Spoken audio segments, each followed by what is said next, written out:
Hi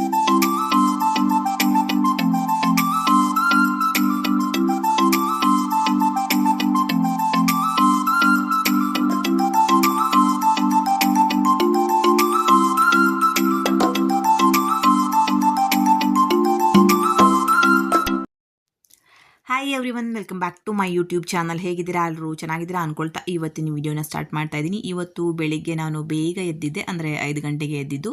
daily 5:30 ಅಥವಾ 6 o'clock ಆಗ್ತಾ ಇತ್ತು. ಹಾಗೆಯೇ ನಿನ್ನೆ ತುಂಬ ಲೇಟಾಗಿ ಮಲಗಿದ್ದೆ, ಅಂದರೆ 12:30 1 o'clock ಆಗಿತ್ತು. ಆದರೂ ಕೂಡ ಬೆಳಿಗ್ಗೆ ಬೇಗನೆ ಎದ್ದಿದ್ದೀನಿ. ಸೊ ನಾರ್ಮಲ್ ಆಗಿ ನಾನು ಯಾವ ರೀತಿಯಾಗಿ ಎಕ್ಸಸೈಸ್, ಯೋಗ, ಧ್ಯಾನ ಎಲ್ಲ ಮಾಡ್ಕೊಳ್ತಿದ್ದೀನಲ್ವಾ, ಸೊ ಅದೇ ಥರನೇ ಇವತ್ತು ಕೂಡ ಮಾಡ್ತಾ ಇದ್ದೀನಿ.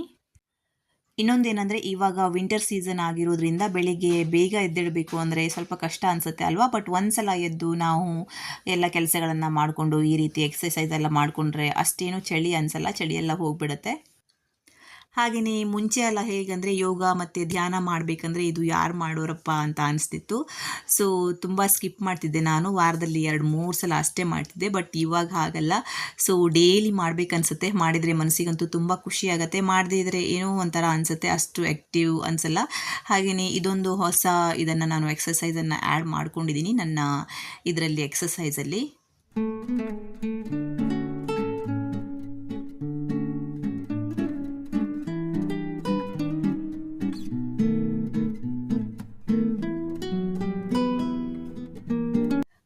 ಇವತ್ತಿನ ಬ್ರೇಕ್ಫಾಸ್ಟ್ಗೆ ಮನೆಯಲ್ಲಿ ಅವಲಕ್ಕಿಯನ್ನು ಮಾಡಿದ್ದೀನಿ, ನೆನೆಸಿದ ಅವಲಕ್ಕಿಯನ್ನು. ಹಾಗೆಯೇ ಇದು ಕಷಾಯ.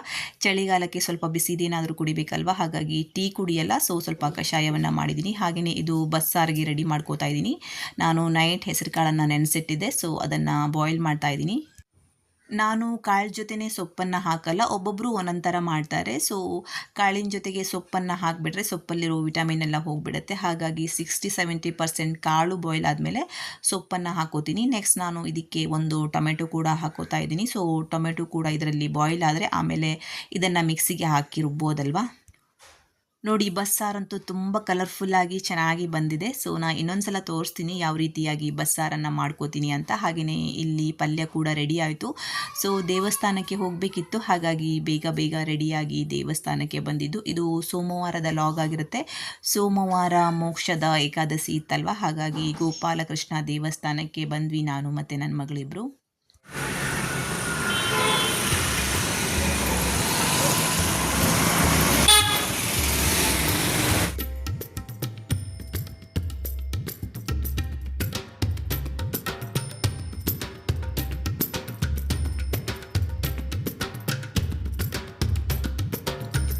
ಇದು ಗೋಪಾಲಕೃಷ್ಣ ದೇವಸ್ಥಾನ, ಹೊಸದಾಗಿ ಕಟ್ಟಿರುವಂಥ ದೇವಸ್ಥಾನ. ಮುಂಚೆ ಹಳೇದಿತ್ತು. ಹಾಗೆಯೇ ಇಲ್ಲಿರುವಂಥ ಹುಂಡಿ ಇದೆಯಲ್ವ, ಇದು ನನಗೆ ತುಂಬ ಇಷ್ಟ ಪರ್ಸ್ನಲ್ ಆಗಿ.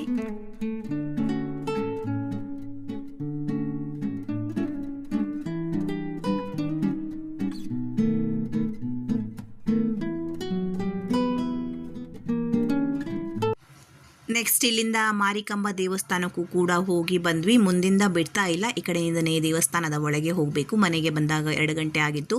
ಇದು ಮತ್ತೆ ಈವ್ನಿಂಗ್ ಟೈಮಲ್ಲಿ ಒಂದು ರೌಂಡ್ ಹೊರಗೆ ಹೋಗಿ ಬರೋಣ ಅಂತ ಹೋದ್ವಿ.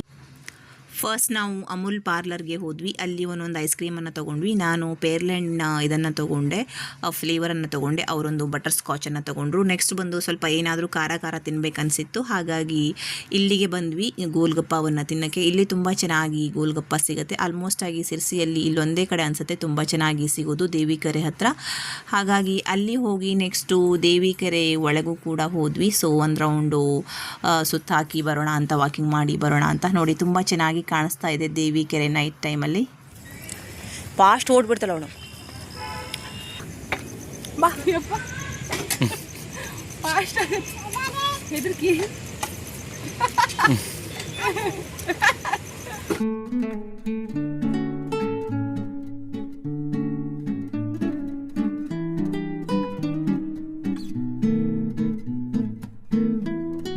ಇವಾಗ ವಿಂಟರ್ ಸೀಸನ್ ಅಲ್ವಾ, ಹಾಗಾಗಿ ತುಂಬ ಚಳಿ ಅನ್ನಿಸ್ತಾ ಇದೆ ಇಲ್ಲಿ ನಡೆಯೋಕ್ಕೆ.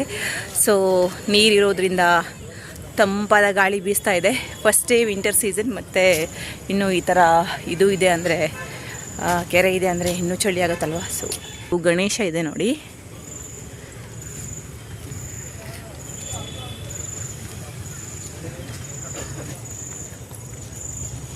ಇದು ದೇವಿಕೆರೆ ತುಂಬ ದೊಡ್ಡದಾಗಿದೆ. ಒಂದು ರೌಂಡ್ ಹೊಡೆದ್ರೆ ಸಾಕು, 1.5-2 ಕಿಲೋಮೀಟರ್ ನಡೆದಷ್ಟೇ ಇದು ಅನಿಸುತ್ತೆ, ದೂರ ಅನಿಸುತ್ತೆ, ಅಷ್ಟೊಂದು ದೊಡ್ಡದಾಗಿದೆ.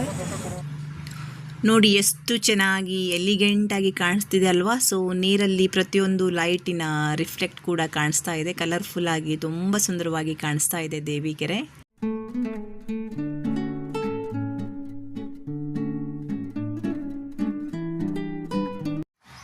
ಎಲ್ಲೆಲ್ಲಿ ಹೋಗಬೇಕಿತ್ತು ಆಲ್ಮೋಸ್ಟ್ ಆಗಿ ಎಲ್ಲ ಕಡೆನೂ ಹೋಗಿ ಬಂದ್ವಿ. ಫೈನಲ್ ಆಗಿ ಒಂದು ಲೈಮ್ ಸೋಡಾ ಕುಡಿದು ಮನೆಗೆ ಹೊರಡೋಣ ಅಂದ್ಕೊಂಡ್ವಿ. ಹಾಗೆಯೇ ಇಲ್ಲಿ ಬಜ್ಜಿಯನ್ನು ಇಟ್ಟಿದ್ರು, ಆಲೂಗಡ್ಡೆ ಬಜ್ಜಿಯನ್ನು, ಸೊ ಅದನ್ನು ಕೂಡ ತೊಗೊಂಡ್ವಿ. ಹಾಗೆಯೇ ಇವತ್ತಿನ ವಿಡಿಯೋನ ಇಲ್ಲಿಗೆ ಎಂಡ್ ಮಾಡ್ತಾ ಇದ್ದೀನಿ. ನಿಮಗೂ ಕೂಡ ಇಷ್ಟ ಆಯಿತು ಅಂತ ಭಾವಿಸ್ತೀನಿ.